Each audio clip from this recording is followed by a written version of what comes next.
안녕하세요. 산재박사TV의 조경준 노무사입니다. 오늘도 좀 저희 채널을 통해 들어온 사연을 한번 좀 같이 살펴봐 드리려고 하는데요. 이번에는 폐암산재 관련 문의예요. 그래서 사연부터 바로 한번 읽어드려 보겠습니다. 안녕하세요. 폐암산재 관련 문의드리고자 글 남깁니다. 저희 아버지는 현재 72세시고 폐암 말기로 치료 중이십니다. 아버지는 약 30년간 분진이 나는 공장에서 사무직으로 일하셨습니다. 철 이외의 비철들을 고온 용광로에 녹여 가루 또는 베어링으로 만드는 일을 하는 회사입니다. 흡연은 꽤 하시다가 15년 전쯤 끊으셨고요. 국가검진도 매년 하셨지만 폐암 진단 전까지 별다른 이상 소견은 없었습니다. 찾아보니 분진 사업장에서 오래 일하면 폐암이 발병할 수 있다고 하더라고요. 허나 퇴직하신 지 7년이나 흘러 산재 신청이 가능한지도 모르겠고 막막하기만 해 지푸라기라도 잡는 심정으로 문의드립니다. 라고 사연을 주셨네요. 네, 일단은 보내주신 사연을 보시면은 나이는 72세고 근무 이력은 30년 정도예요.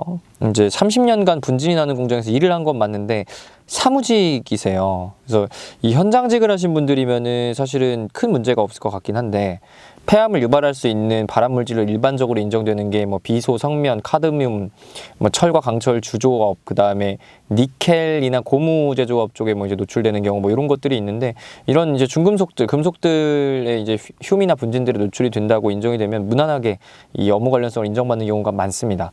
근데 사무직이라고 하면은 사실은 이게 얼마나 노출되는지가 조금 애매할 수 있을 것 같아요. 그래서 이 사무직이지만 실제 현장 쪽에 뭐 감독을 두는 경우도 있고 이 현장 담당자랑 뭐 계속 소통하거나 뭐 이 사무직이나 이 현장의 이 공기 분리 같은 게 완벽하게 되지 않아서 실제 사무실 내 뭐 공기질도 굉장히 안 좋았던 경우도 있고 하니까 그런 사실관계가 없는지를 한번 구체적으로 따져보아야 할 건인 것 같습니다.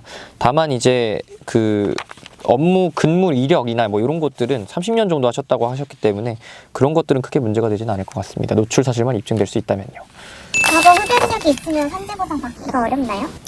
흡연력이 있으면은 사실은 흡연이 폐암의 가장 강력한 발암 요인 중 하나이기 때문에 유해 요인 중 하나이기 때문에 산재보상 받는 게 불가능하지 않냐, 담배 때문 아니냐 이렇게 물어보시는 게 진짜 많아요. 근데 사실은 물론 맞는 말씀이긴 하지만 연구 결과 중에 또 흡연을 했는데 이 안 좋은 환경에 노출까지 되면은 폐암 발병 위험률이 막 수십 배 뛴다 이런 이제 상승 효과가 있다라고 하는 연구 논문들이 꽤나 있거든요. 그래서 이런 케이스들을 고려를 할 때 이제 흡연력만 가지고 산재 불승인이 나는 경우가 그렇게 많지는 않습니다. 그래서 흡연을 했냐 안 했냐 보다는 이제 정말 폐암을 유발할 수 있다고 일반적으로 인정된 유해 요인들의 이제 노출량이나 그 정도가 훨씬 더 중요하고 이런 케이스에서는 사실은 흡연력이 크게 문제되지는 않을 것 같습니다. 퇴직한 지 오래되셨는데 이제야 폐암이 발생했다고 하시는데 보상받을 수 있을까요?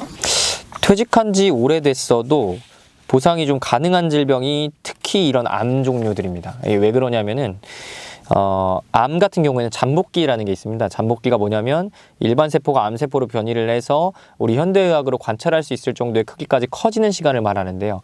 이 잠복기가 통상 폐암이 이제 뭐 교수님들마다 다르지만 뭐 10년에서 20년, 뭐 많게는 30년까지 보고 있는 교수님들도 있어서 오히려 이제 이 퇴직한 7년과 그 이전 근무 이력들을 합치면은 한 10년 정도 추가 노출이 되셔가지고 이제 폐암 변이가, 암세포 변이가 일어났고 이 변이된 암세포들이 이제 상당한 잠복기를 거쳐가지고 퇴직한 직후에 퇴직한 지 한 7년 정도 지나서 발병했다고 보는 게 오히려 좀 더 합리적입니다. 오히려 이게 좀 더 자연스럽고 훨씬 더 유리하신 거예요. 퇴직한 지 7년 정도 지나서 진단받았다라는 사실관계 자체가.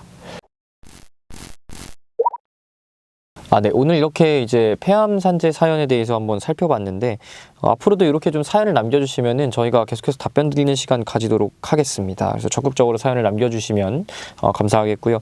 산재박사TV의 조경준 노무사였습니다.